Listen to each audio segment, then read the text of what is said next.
Bismillahirrahmanirrahim. Assalamualaikum warahmatullahi wabarakatuh.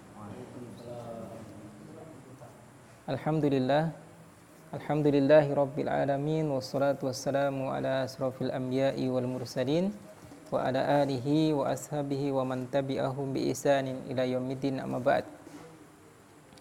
Alhamdulillah, segala puji hanya milik Allah Subhanahu wa taala. Salawat serta salam semoga senantiasa tercurahkan kepada junjungan Nabiullah Muhammad sallallahu alaihi wasallam, serta keluarganya, sahabat-sahabat dan orang-orang istiqomah mengikuti langkah perjuangan beliau sallallahu alaihi wasallam sampai akhir hayat. Ya. Amsayna wa amsal mulkulillah walhamdulillah la ilaha illallah wahdahu la syarikalah lahul mulku wa lahul hamdu wa huwa ala kulli syai'in qadir. Allahumma bika amsayna wa bika asbahna wa bika nahya bika namutu wa ilaikal masir. Ya hayyun ya qayyum bi rahmatika astaghith aslih li sya'ni kullah wa la takilni ila nafsi tarfata ain. Bismillahilladzi la yadurru ma'asmihi syai'un fil ardi wa la fis sama'i wa huwas samiul alim. Baik hadirin sekalian yang mati Allah Subhanahu wa taala, ya. Hari ini kita akan melanjutkan kembali tentang bab fikih kita, yaitu setelah pertemuan yang pertama perdana kemarin kita membahas tentang apa? Macam-macam air, anwa'ul miyah, macam-macam air. Ada 7 ya. Maksudnya air di situ adalah air yang kita gunakan untuk bersuci, yaitu di antara 7 macam-macam air yang bisa kita gunakan untuk bersuci itu salah satunya apa? Air hujan. Iya, betul. Yang kedua, air laut, masih tertulis ya. Air hujan, kemudian air laut, kemudian air sungai, ya, ma'un nahr. Kemudian air sumur, yang kelima air mata air, atau biasa kita namakan istilah mambaul miyah. Mambaul miyah itu sumber air, ya, yang biasa muncul mungkin di pegunungan, ya, kemudian di bawah pohon apa yang besar itu, pohon apa namanya kok? Ya, jadi kalau ada pohon yang besar itu pohon apa yang biasa dia itu akarnya menyimpan air situ. Rata-rata gitu. Iya. Ya. Dipenuhi dengan air, tidak bisa habis. Ya. Kemudian yang keenam air salju, dan yang terakhir air embun yang biasa kita dapatkan di pagi hari. Itu bisa kita gunakan untuk bersuci. Selanjutnya hari ini kita akan mengupas tentang, ya,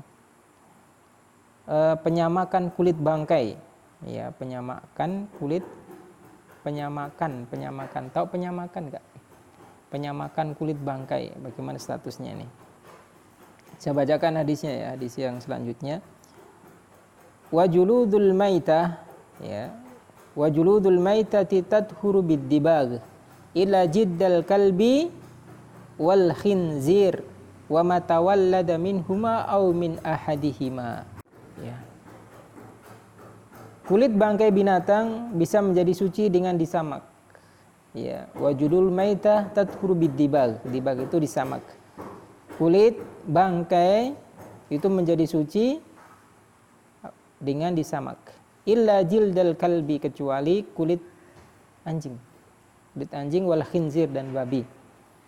Wa ma tawallada minhuma, dan apa saja, ya, yang bersumber dari keduanya, atau salah satu dari keduanya.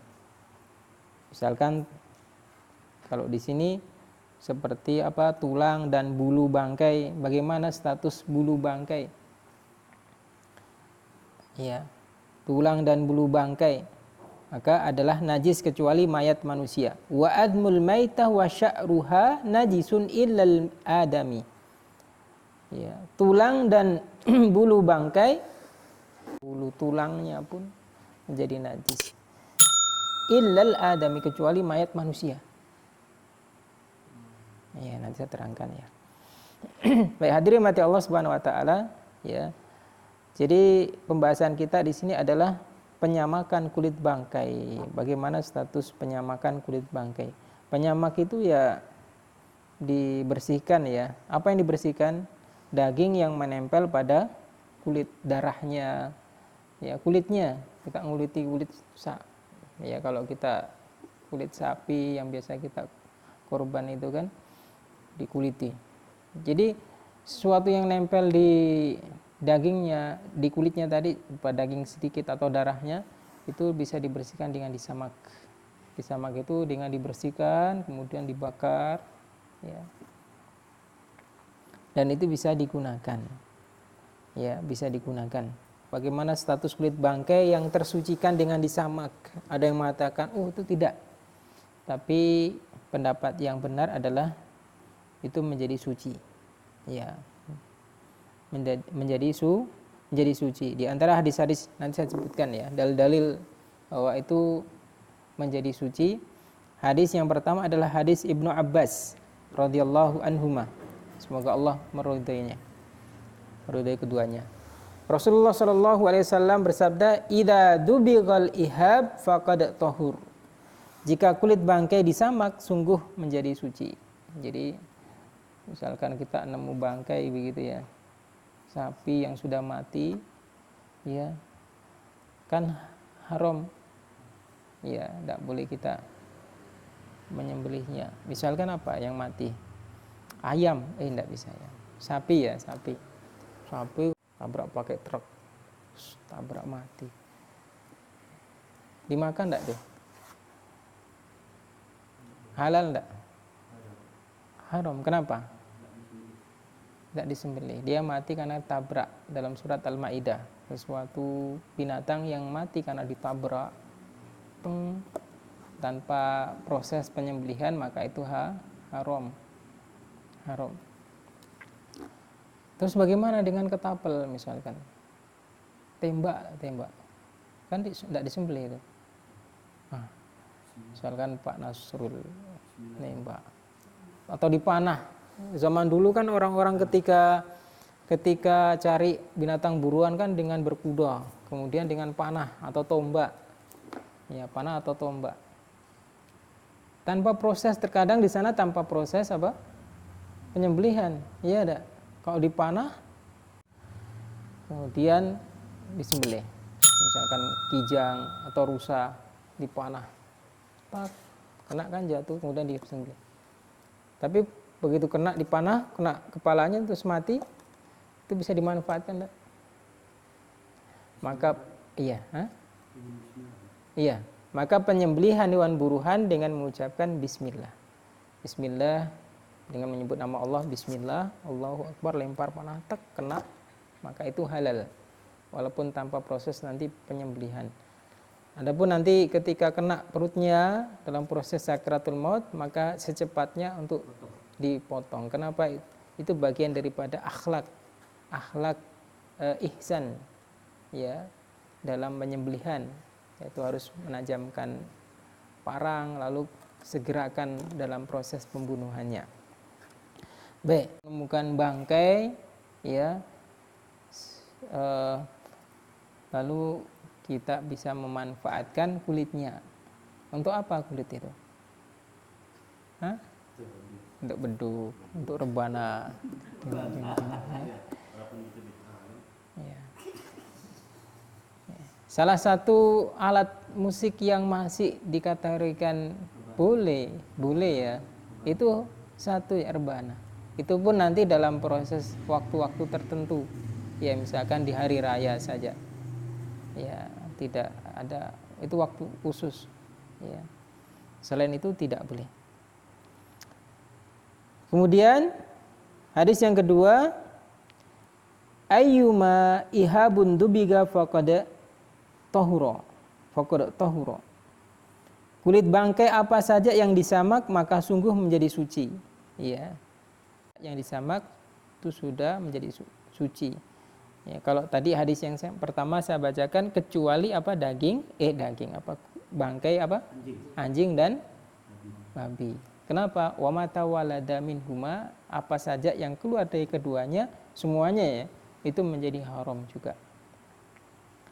baik dari kulitnya maupun apa bulunya sekalipun. Ya, kenapa? Karena banyak kasus kan terjadi kuas yang biasa untuk kue makanan itu kan. Konon kata mereka dari ada sebagian yang mengatakan dari apa ini bulu-bulu babi. Wallahu alam bishawab. Ya. Kemudian hadis yang selanjutnya adalah marra ala Rasulillah sallallahu alaihi wasallam rijalun min Quraisyatan lahum mithlal himar. Beberapa pria Quraisy sedang menarik bangkai kambing sebesar keledai. Ya. Melintas di hadapan Nabi sallallahu alaihi wasallam. Ketika seorang pria ini menemukan bangkai, lalu kemudian mengangkatnya di hadapan Nabi sallallahu alaihi wasallam. Lalu kemudian berkata, ya. Faqala lahum Rasulullah SAW. Kemudian Nabi SAW mengatakan kepada mereka, lau akhadtum ihabaha, kalau sekiranya kalian memanfaatkan kulitnya, ya, qalu innaha maitah. Kemudian mereka orang-orang Quraisy ketika itu mengatakan, sesungguhnya itu bangkai wahai Rasulullah. Artinya apa, sudah mati. Faqala Rasulullah SAW, maka Rasulullah bersabda, yutoh wal qaraz. Ya.